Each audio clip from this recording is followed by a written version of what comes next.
À la suite des élections présidentielles de 2012, la Constitution a fait l'objet d'une réforme. Le président actuel décide de faire passer la durée du mandat présidentiel de 7 à 5 ans.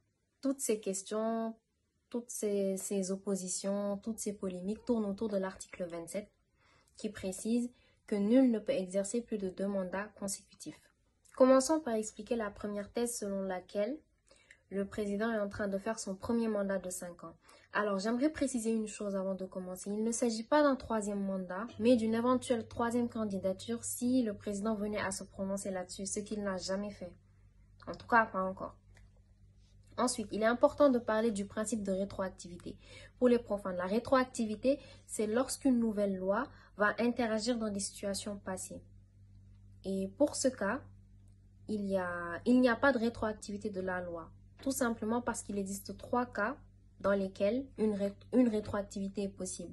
Lorsque la loi pénale est une loi plus douce, lorsque la loi est expressément déclarée rétroactive, c'est-à-dire que cette loi, on a créé cette loi pour qu'elle soit rétroactive, pour qu'elle interagisse dans des situations passées, et lorsque la loi est une loi interprétative, c'est-à-dire lorsque la loi n'est pas claire et on a besoin de préciser le sens pour que les gens puissent la comprendre. Voici ces 3 cas où une loi peut être rétroactive.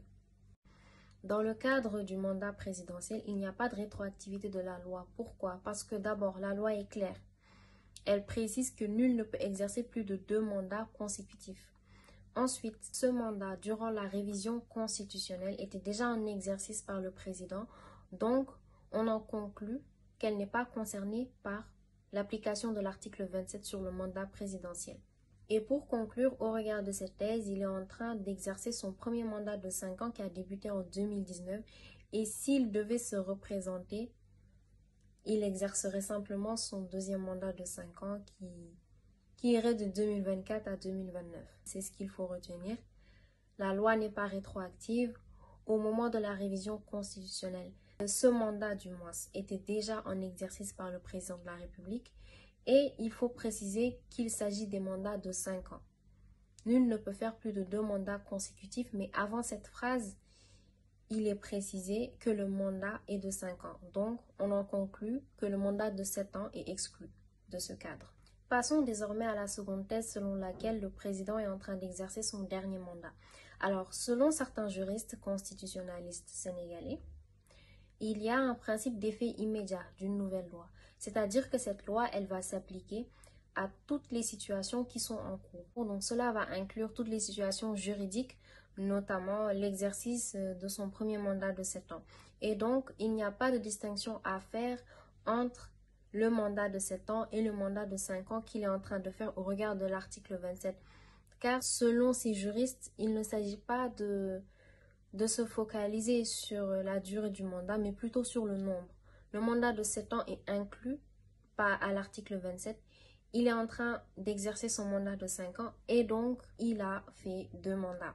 L'idée de départ du président en révisant cette constitution, c'était de lutter contre le 3e mandat. Donc, il y a beaucoup de questions qui peuvent se poser. Et voilà, comme on l'a dit par rapport à cette thèse, on peut penser à une interprétation parce que c'est une loi qui fait débat, il y a des oppositions. Après, il y a d'autres aspects qui vont s'ajouter. Naturellement, comme la légitimité que j'avais expliqué dans ma dernière vidéo, ça peut être légal de se représenter, mais est-ce que c'est légitime? Est-ce que c'est ce que l'opinion veut? Est-ce qu'on est en conformité avec la morale? Parce qu'après tout, le droit se réfère à la morale, le droit se réfère à ce qui est légitime, bien vrai que tout ce qui est légitime n'est pas forcément légal et vice-versa. Donc, qu'est-ce que vous en pensez? Est-ce que vous êtes pour la première thèse ou pour la seconde thèse? Moi, je donnerai mon avis en commentaire sans souci.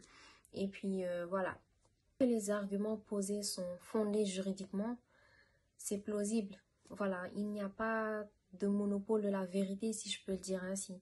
Et j'espère que mon langage, cette fois-ci, il n'a pas été trop juridique et que les profanes ont compris. Bon visionnage et à bientôt.